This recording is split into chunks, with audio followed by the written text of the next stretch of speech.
नदी का मतलब ही होता है नदति इति नदी। जिस जल प्रवाह में नाद उठता उसको कहते नदी। नाद माने ध्वनि।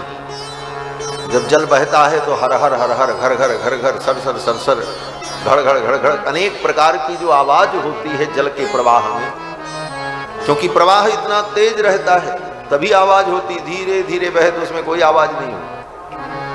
तो जल प्रवाह में जो ध्वनि होती है उस ध्वनि के कारण उस बहते हुए जल प्रवाह को नदी कहा जाता है। नदति इति नदी।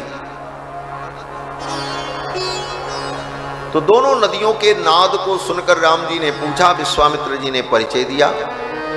फिर गंगा पार करके आगे बढ़े। जब आगे बढ़े तो एक वन पड़ा, जंगल। उस जंगल में कुछ भग्नावशेष दिखाई पड़ रहे थे। जंगल तो था लेकिन कहीं कहीं कुछ खंडहर दिखे, कुछ मार्ग भी दिखा, कुछ टूटे हुए अनेक प्रकार के अवशेष दिखाई पड़े।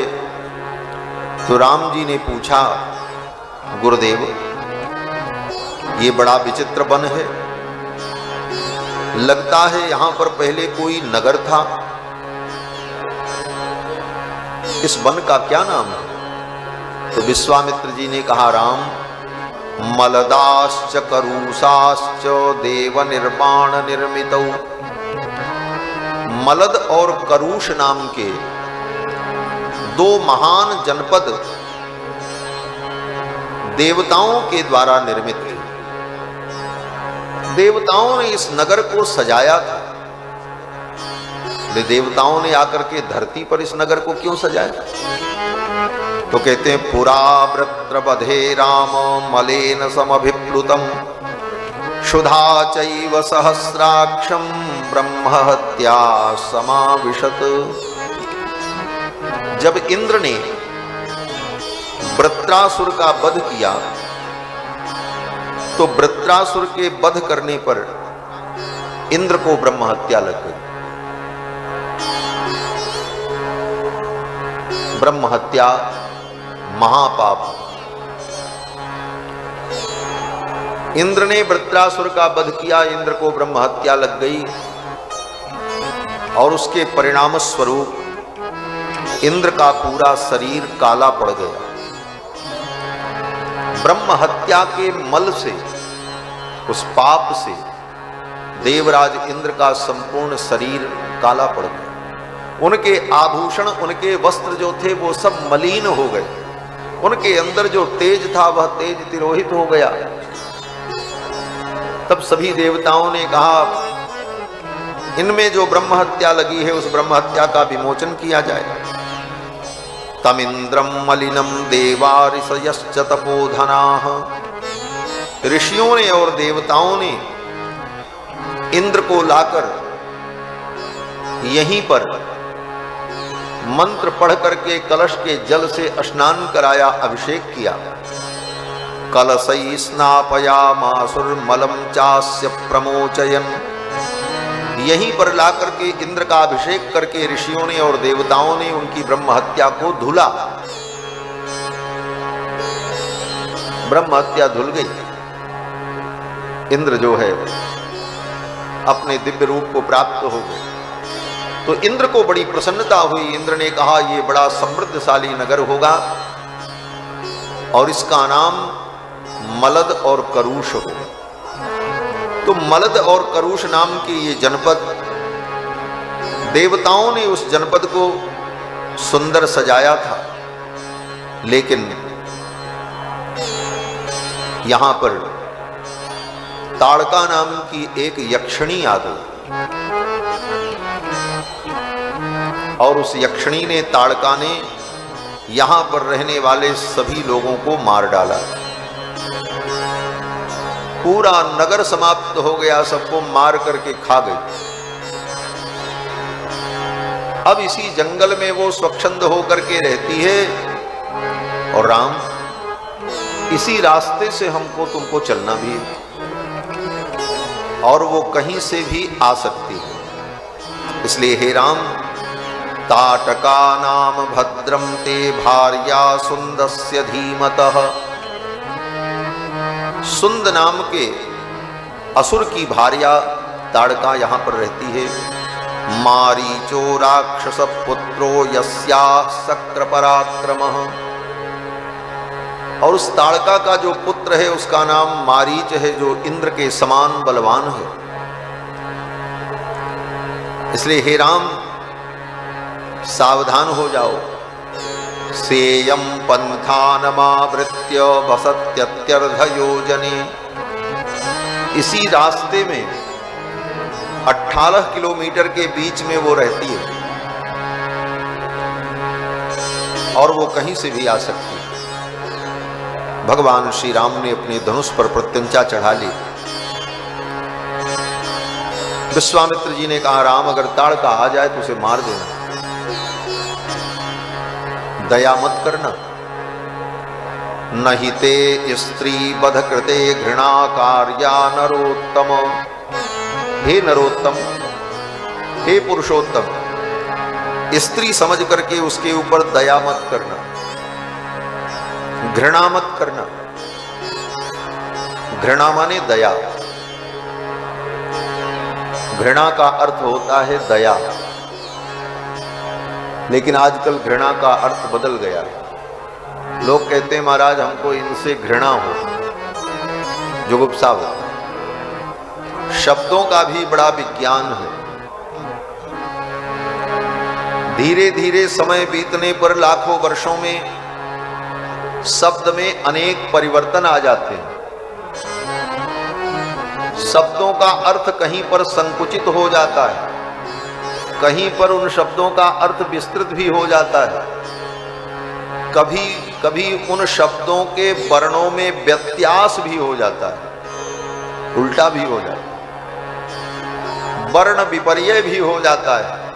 और ये लाखों वर्ष में होता है। और फिर धीरे धीरे उस शब्द की सत्ता उस रूप में मान ली जाती है। जैसे सिंह शब्द है। सिंह शब्द में पहले कहते हैं सिम, फिर कहते हैं हा, सिंह। लेकिन हा पहले था, स बाद में था। हिंस। लेकिन हिंस शब्द जो है वर्ण विपर्य होकर के जो स बाद में था वो पहले आ गया और ह पीछे चला गया, तो क्या हो गया? सिंह। हिंस मतलब जो हिंसा करता है उसको कहते हैं हिंस, और हिंस ही बिगड़ करके हो गया सिंह। ऐसे ही कितने शब्दों में परिवर्तन लाखों वर्षों में हुए। ये घृणा शब्द का भी अर्थ दया होता है, लेकिन घृणा का अर्थ आज दूसरा है। लोग कहते हैं महाराज हमको इनसे घृणा हो गई, इनसे जुगुप्सा हो गई। लेकिन यहां रामायण में महर्षि वाल्मीकि कहते हैं, विश्वामित्र जी राम जी से कहते हैं, राम ताड़का के ऊपर घृणा मत करना, दया मत करना, इसे मार देना। राम जी ने कहा ठीक। कई बार कहा विश्वामित्र जी ने। तब राम जी ने देखा अब ताड़का का वध कर ही देना चाहिए। और ताड़का का वध क्यों करना? भगवान श्री राम कहते हैं, गुरुदेव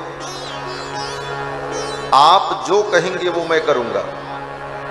सोहम पितुर्वचः श्रुत्वा शासनात् ब्रह्मवादिनः करिष्यामि न संदेहस्ताटकावधमुत्तमम्। राम जी ने कहा गुरुदेव आप संदेह न करें। क्या विश्वामित्र जी को राम जी पर संदेह हो रहा था कि राम जी को ये कहना पड़ा कि गुरु जी आप हम पर संदेह न करो? बोले संदेह तो नहीं था विश्वामित्र जी को, राम जी पर भरोसा है।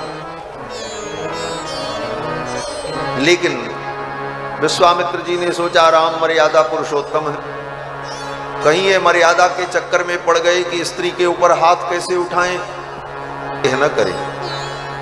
करिष्यामि न संदेहस्ताटकावधमुत्तमम्, मैं ताटका का वध करूंगा, इसमें संदेह नहीं।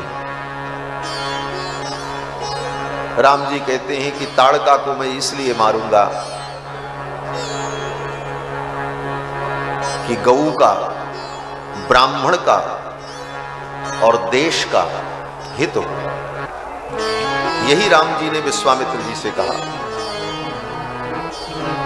गो ब्राह्मण हितार्थाय देशस्य च हिताय च। राम जी कहते हैं गुरुदेव मैं ताड़का को मारूंगा, लेकिन किस लिए? बोले गऊ, ब्राह्मण और देश, इन तीन के लिए मैं ताड़का को मारूंगा। और गऊ ब्राह्मण के लिए तो भगवान का अवतार ही हुआ। विप्रधेनु सुर संत हित लीन मनुज अवतार। भगवान कहते हैं गऊ की रक्षा के लिए और ब्राह्मण की रक्षा के लिए और देश की रक्षा के लिए इस ताड़का को मैं मार दूंगा। तब चैवा प्रमेयस्य वचनम कर्तुमुद्यतः, आपके वचन का मैं पालन करूंगा। और ये कहते हुए राम जी ने अपने धनुष की डोरी को पकड़ करके कस करके खींचा। एवमुक्त्वा धनुर्मध्ये बद्ध्वा मुष्टिमरिन्दमः।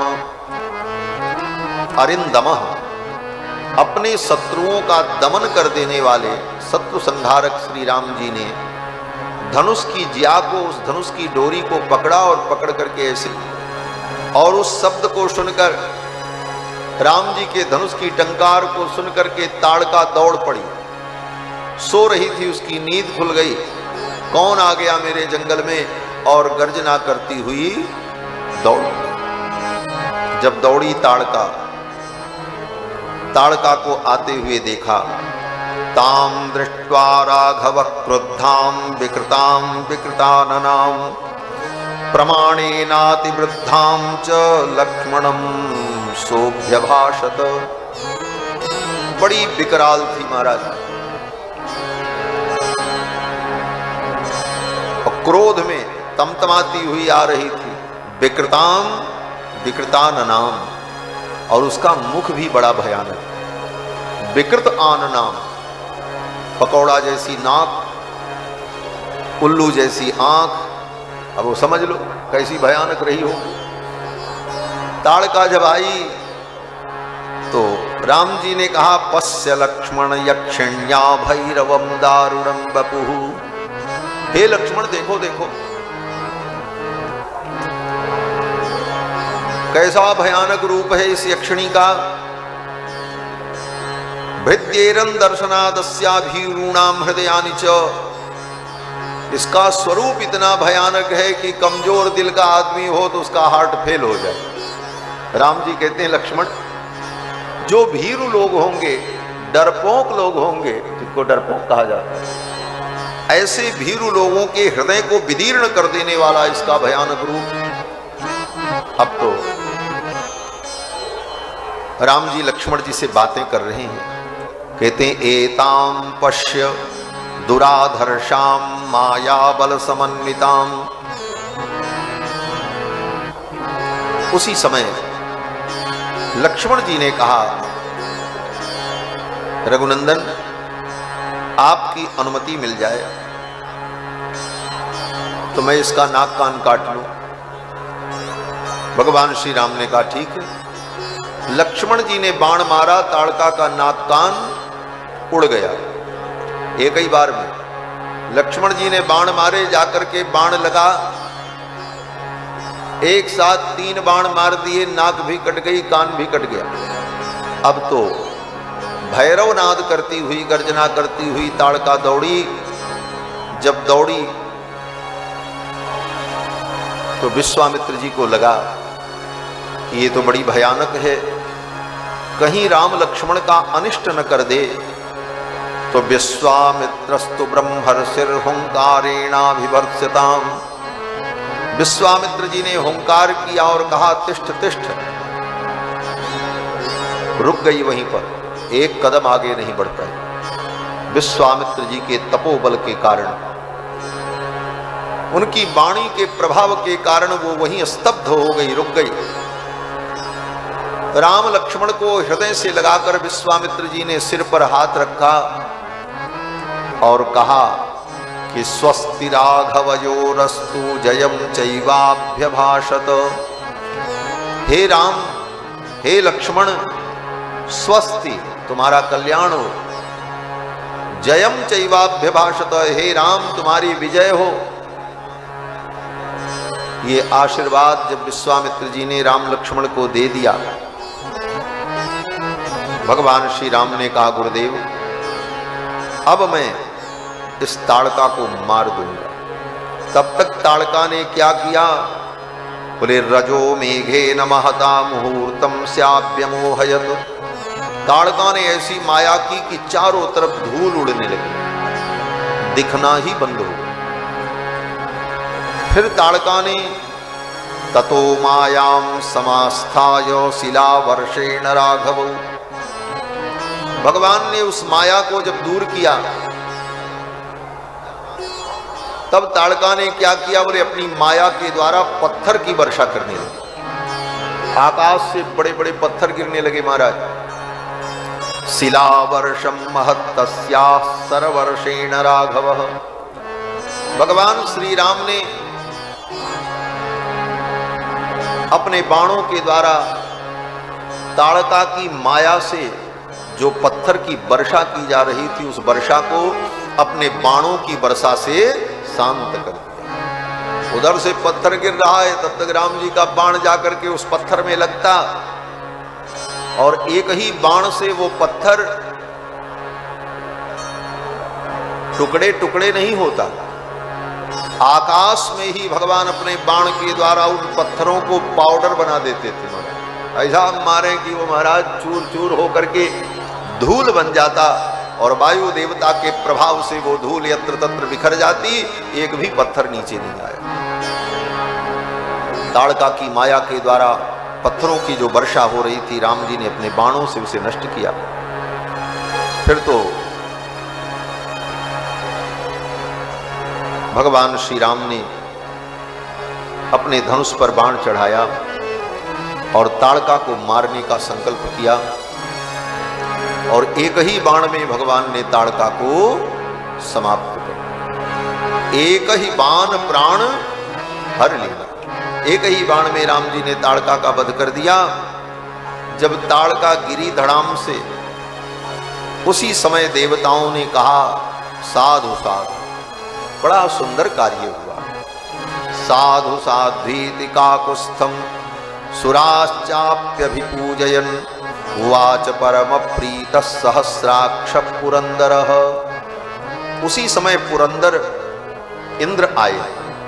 इंद्र के साथ देवता लोग आए और आकर के भगवान श्री राम, कुमार लक्ष्मण और विश्वामित्र जी के ऊपर पुष्प की वर्षा की और सभी देवताओं ने राम जी को और विश्वामित्र जी को साधुवाद दिया। मुनिवर, आपने बड़ी कृपा की इस ताड़का का वध करा दिया। एवं मुक्त्वा सुरा सर्वे जगमुर्हृष्टा विहायसम। इस प्रकार से साधुवाद देकर के देवता लोग स्वर्ग चले गए और फिर विश्वामित्र जी महाराज और भगवान श्री राम, कुमार लक्ष्मण उसी वन में निवास करते। एक रात्रि वहां विश्राम किया। दूसरे दिन फिर आगे वहां से विश्वामित्र जी राम जी को लेकर के चले। विश्वामित्र जी ने सोचा, जो कुछ मेरे पास है वो सब कुछ मैं राम जी को समर्पित कर दूं।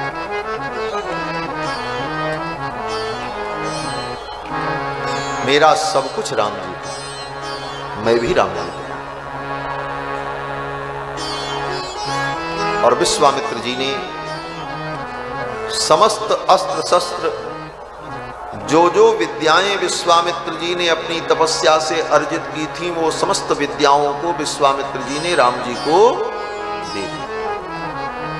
धर्म चक्र, काल चक्र, वज्र अस्त्र, विष्णु चक्र, ये सब आयुध विश्वामित्र जी ने राम जी को दे दिया। आयुध सर्व समर्प के तब निज आश्रम आए।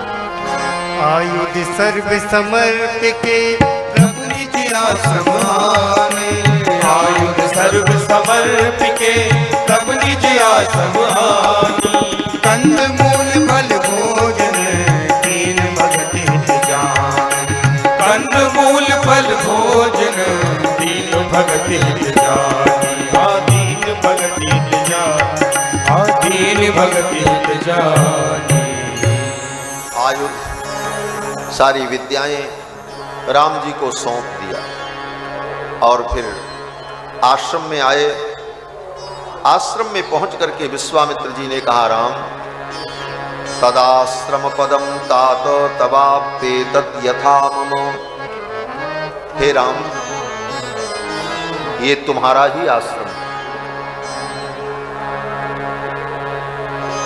और यहां जो कुछ है सब तुम्हारा है। उसी समय विश्वामित्र जी के सभी शिष्य ऋषि मुनि महात्मा सब आ गए। राम जी को देख करके वो सिद्धाश्रम के मुनि महात्मा बड़े प्रसन्न हुए और दौड़ दौड़ करके सब आकर के विश्वामित्र जी को प्रणाम करते, राम जी को निहारते, राम जी को देखते। सब बड़े प्रसन्न हुए, परम आनंद हुआ। पहुंचते ही राम जी ने विश्वामित्र जी से कहा, गुरुदेव अद्यैव दीक्षां प्रविश भद्रम ते मुनिपुंगव। हे मुनिवर, आज ही आप यज्ञ की दीक्षा ले लें और आपका यज्ञ सफल हो और आपका ये सिद्धाश्रम बन जाए। आपने इसका नाम सिद्धाश्रम रखा है तो आपकी वाणी सत्य हो जाए, ये सिद्धाश्रम बन जाए। सिद्धाश्रमो यम सिद्धः स्यात् सत्यमस्तु वचस्तव।